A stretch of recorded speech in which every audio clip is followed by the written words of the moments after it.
Hey guys, something a little bit different today.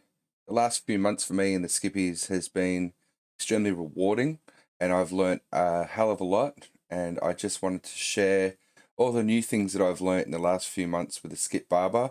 It's helped me go from fighting for mid pack to just being off the front pack. So I wanted to share my tips on what I've learnt from what is generally termed as the aliens, the really fast guys.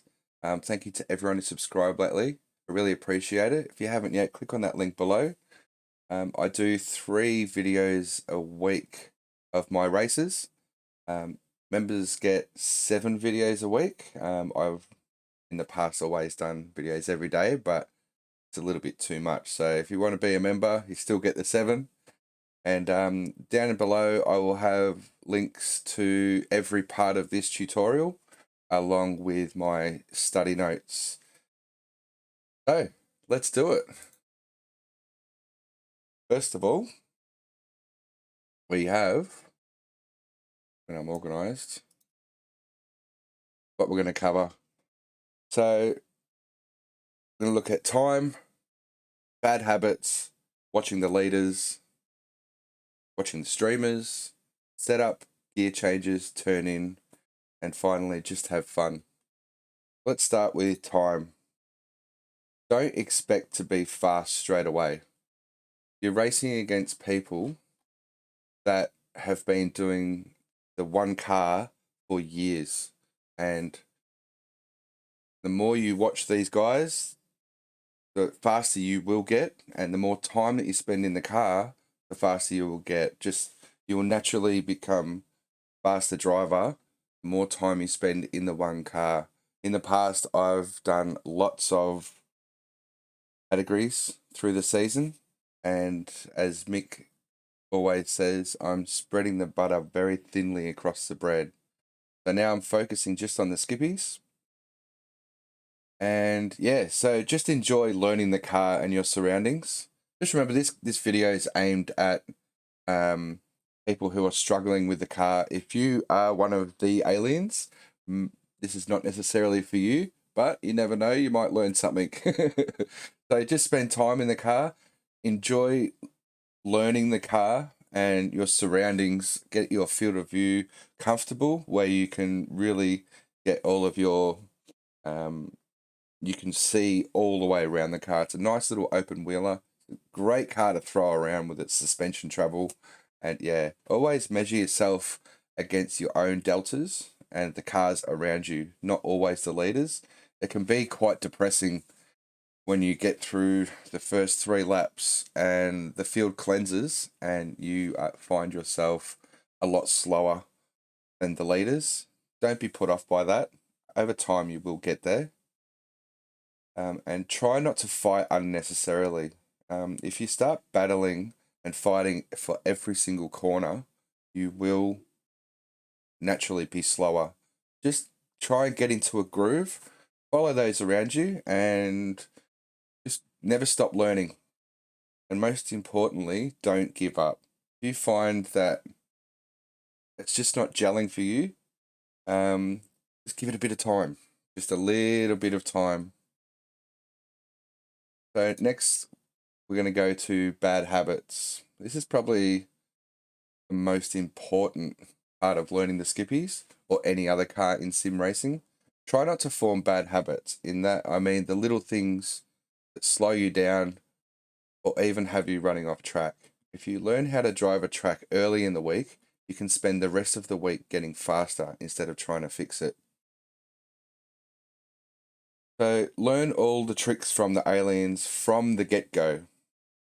Prepare for the week instead of learning in official race sessions. Spending at least 30 minutes in a hosted session before racing can yield you massive gains. So if you go to a hosted session the day before the new week starts, guaranteed you will find something for that following iRacing week, and someone has set up car and track conditions for you to practice. You can jump in that session, and 9 times out of 10 there will be the aliens in there. Jump on board, and just watch the way they race. Jump in the car and do as many laps as you can. Spending at least 30 minutes in a hosted session is invaluable, because when you walk away and you can spend the rest of the day just thinking about all those tiny little mistakes, then you're doing it before you go into an official race session, and collecting all of those X's. And I used to find that I never did a hosted session in the past. I was learning during official races. So by the end of the week, I was fast. What I've found in the last few months, jumping into these hosted sessions, you can iron out a lot of your bugs before you even jump on track into an official race. And finally, something that I've been doing for over a year now is to spectate a race at the start of the iRacing week. Just spectate a top split race and just watch the way the leaders, sorry, hacking the track, but also go to the bottom half of the field while you're spectating and watch what other people's mistakes are and what is slowing them down. Over time, you will learn what people should and shouldn't be doing, and also watch the way the leaders are racing in a pack. It is invaluable, the information you can get from a hosted session and by spectating a race. So watch the leaders while you're in spectating a race or a hosted session. Jump into the cockpit view or the chase view. More importantly, the cockpit view. Analyze how the leaders are extracting their speed, what gear they use for each corner, and how they are pointing the nose tighter into the apex. You will learn over time by watching these guys where they're extracting their speed from. They haven't got a faster car. They're in exactly the same car. And the way they are extracting speed, you can really, really learn from these guys. Also, you can just check what gear they're using for each corner. We'll go to gear changes later in the video, but stretching the gears out just a little bit more can also yield you a lot of speed. And yeah, the way they're pointing their nose tighter into the apex and how early they're turning, they're getting on the throttle so much earlier than I was. And I was like, that's how they do it. It was like a bit of a light bulb moment. Also, watch the streamers. There are a whole heap of front runners that are streaming on Twitch. I've been watching Ben Evans, for example, and I've learned a lot about the front pack battles. He always finds himself up there, and you'll see how much fun it is up there. They are all up to speed together, and the close battling they have inspired me to find a way to gain those extra tenths per corner. Ben also does track guides on YouTube, which have taught me a lot, what to aim for in the apex and what gear to be in. So watch how they race, but also while you're in their stream, jump in, have a chat, say hello. They might even give you some invaluable hints and tips along the way. I've learned a lot from watching the faster guys. What's another guy? Was he Sassy McSassy Pants? He's like 7,000 I rating, and he does it in VR, but it's really interesting to watch. Setup. Now, setup. I've been told by so many people that they use the one setup. No. No. That has helped me so much to just adjust a few things for each track. There is an alien setup. I've nicknamed it the alien setup, which does suit a lot of tracks. But for example, we're coming up to Sonoma, which is very bumpy, undulations and high curbs, and you really need to just tweak the setup a little bit to raise it, lower it. Yeah. So let's have a look at the alien setup. This is something that I got from Ben Evans. Basically, it's the lowest tire pressures, 54 brake bias. Every now and then I switch it to 53 if there's a long straight and I'm able to brake at the end of the straight in a straight line. You find if you have to brake and turn at the same time, 54 or even 55 might suit you. A 5 spring perch offset and an 8 anti-roll bar. The races are always 11.8 litres. I'm sorry I haven't converted that to gallons, but 11.8 litres. And yeah, always lowest tyre pressures. I'm sure there's a dark art of tyre pressures, especially when temperatures are really hot. I haven't learnt that yet. So if you've got any ideas, feel free to leave a comment down below. So a higher spring value for the car will actually lower it. I was wrong for a very long time. I was lowering the spring value, thinking I was lowering the car. Well, it's the opposite. So if you have a higher spring value for the car, it will lower it. And I think that 5 spring perch offset is the lowest.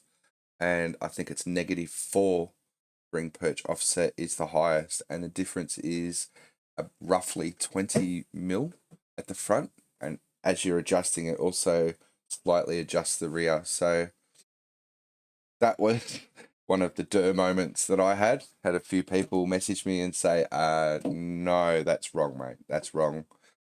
So a higher anti-roll bar will help with initial turn-in. Find a balance for yourself between too much oversteer and too little understeer. Car gets quite twitchy with these more aggressive setups. I used to have my spring at 3 and my anti-roll bar at 3 the whole time, which was very soft and it had like a pendulum effect. So the rear end would kick out a little bit, but as it was kicking out, it would then, with the oversteer, it would then start to understeer before the apex. And I found that I was catching the car too much. Having this more aggressive setup has helped me to throw the car into the corner without that pendulum effect. And the result is you can jump on the throttle a lot earlier. Try not to steer your way into or through the corner. Let the car itself do the work. More aggressive setups are more sensitive. Too much steering input, it will skew your assessment of whether your setup change is helping or hindering. And also, never judge your setup changes in the first 3 laps.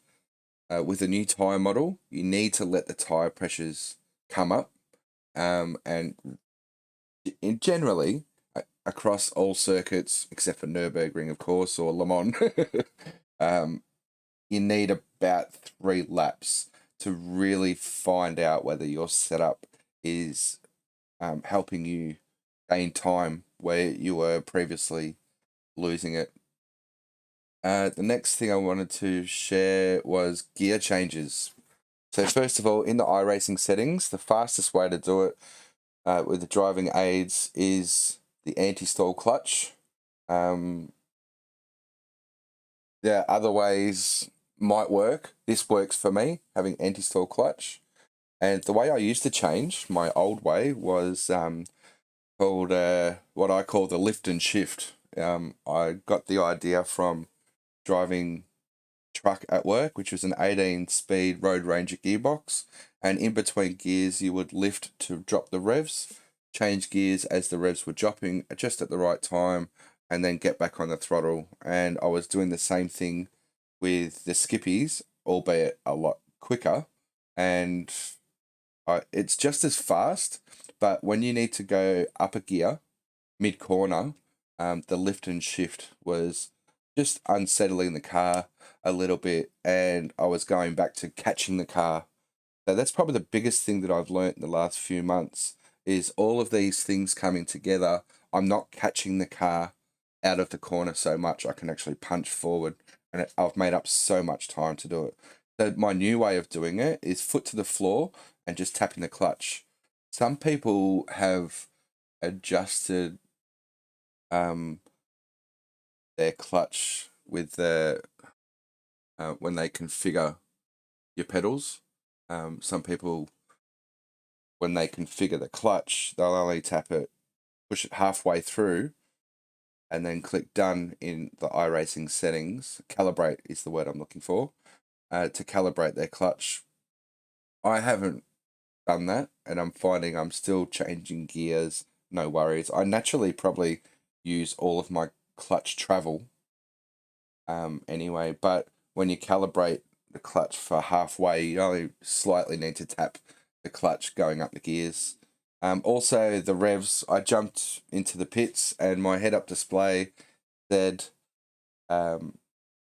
6,376 was the limiter. When I jumped on track a little bit later, I found that the limiter is a little bit different for each gear, but 6,376 is the limiter. Now, 12 months ago, they changed the Skippys rev limiter. It used to be a bouncy limiter where you could hear bup, bup, bup, bup, bup. But now it just goes, ooh, and it's very hard to spot where the limit is. So if you've got a head-up display or an app or something which shows you the revs, or a shift light that will turn on at a certain rev limit, set it just before 6.3, and you'll find yourself a little bit faster at the end of the straights. Personally, I upshift according to the speed that I'm going. I was short shifting. Short shifting doesn't really work in this car. Bathurst, for example, after Forest Elbow is a really long downhill bit, and I was under the impression that if I short shifted, the hill would help me with the following gear. You really need to stretch every gear in this car to maximize the speed, and yeah, you want that extra 3 or 4 kilometers an hour at the end of the straight. You'll find, especially when you're catching a car, you'll catch them a lot quicker and you can be a lot more competitive. So the gear changes, this is a rough estimation. I sat on the limiter for each gear, and the maximum speed for first gear is 103 kilometers an hour. So if you're shifting just a little bit earlier, you're not getting onto the limiter and you're maximizing your rate of acceleration. This page is more important for third and fourth gears. Just first and second are quite short. You can't change the ratios in the Skippy. Everyone has the same thing, and the way you're changing gears will give you big advantage over those who are short shifting. So second gear, maximum's 124 kilometers an hour. Aim for 122. You'll find towards the end of the gear, the rate of acceleration does slow. But if you change too early, the following gear that you're in, for example, from second to third, your revs will be a lot lower and you're falling out of the power band range, which is quite high in the Skippy. So I'm aiming, it's very hard to constantly look at your speed, but I'm aiming for 144 kilometers, maybe 1 or 2 less for the end of third gear. And the most important one is fourth gear. I was changing gears. I was aiming for about 165 to 170. If you stretch it out to 172 to 174 kilometers an hour, you'll find that you're jumping into fifth gear at just a little bit higher of a rev range, and you're a lot closer to that power band, and it'll get there a lot quicker. And you'll find at the end of the straight, you'll be up to 5 kilometers an hour faster than if you short shift. So that is a really valuable lesson that I've learned, especially the last round of last season at Bathurst. Stretching the gears really helped me keep with the leaders. And I had a lot of great battles once I figured that out, because previously they were just stretching away into the distance, and even in a slipstream I couldn't keep up with them. So yeah, check out your gear changes. Turning. This is ultra important. Get your car turned in well before the apex. My traditional brake, turn towards the apex and accelerate. That has always been my way of driving. It's wrong, is what I've learned. This applies to a lot of cars in sim racing, in real racing, in real life. Basically, you want to get the car slowed and turned well before the apex. The earlier you can do that, the earlier you can get on the throttle, and your exit can be so much faster.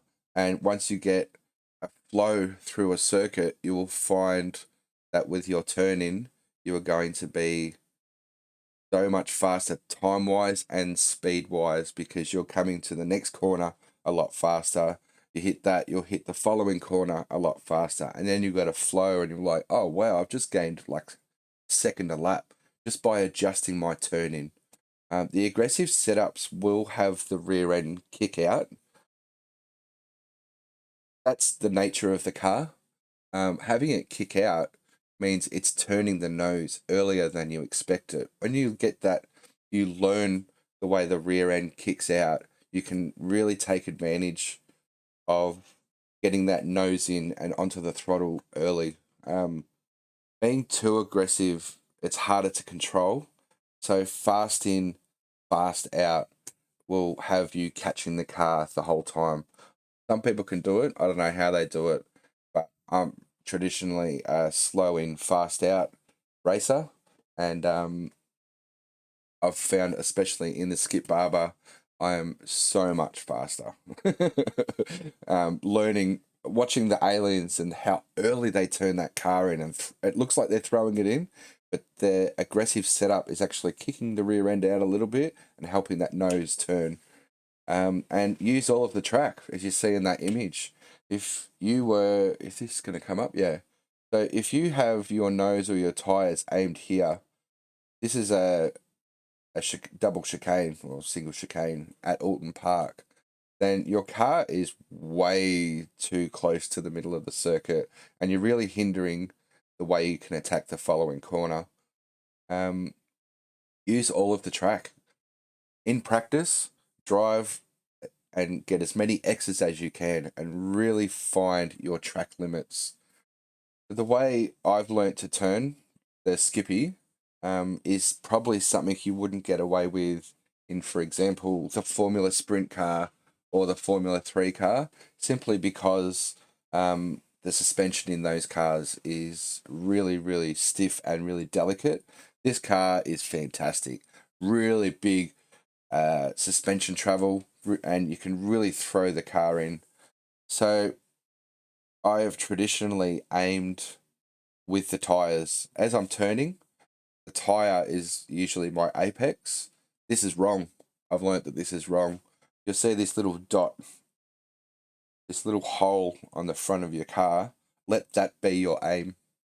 Let that be the way you point the car. And you can see here how much tighter I am into the corner. I can, from entry, from the outside of the corner, I can use so much more of the track, but also carry so much more speed. That is one of the most important things. I've said that a few times, but it's a group of all of these things that I've learnt that have helped me really be competitive. So yeah, point with the nose. Just keep telling yourself, point with the nose. If you find yourself naturally pointing with the tires, give yourself a kick up the butt and point with that hole. So finally, just have fun. This is the best category to learn close racecraft. Get comfortable in a pack and learn to trust those around you.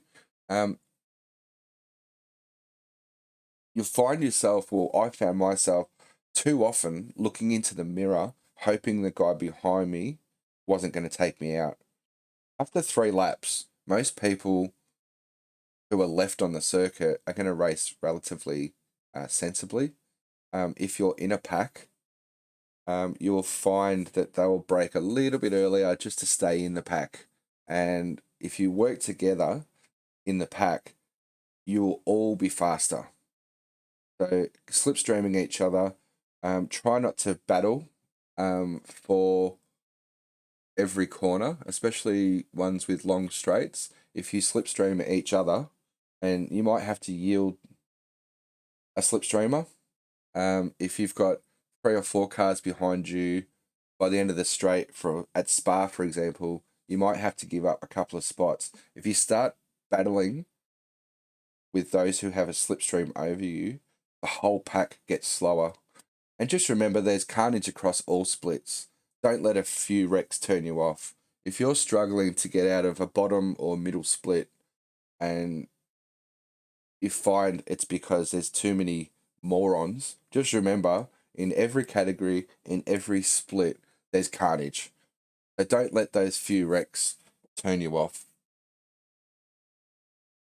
And that's pretty much it. I hope it wasn't too long for you. Thanks for watching. Don't forget to check out my socials. Discord is a great place for us all to catch up and have a bit of fun. Also got my Facebook page, which is just ticking along. And yeah, thumbs up if you liked it, down if you didn't. Don't forget to subscribe, and I'll see you on track soon. Bye.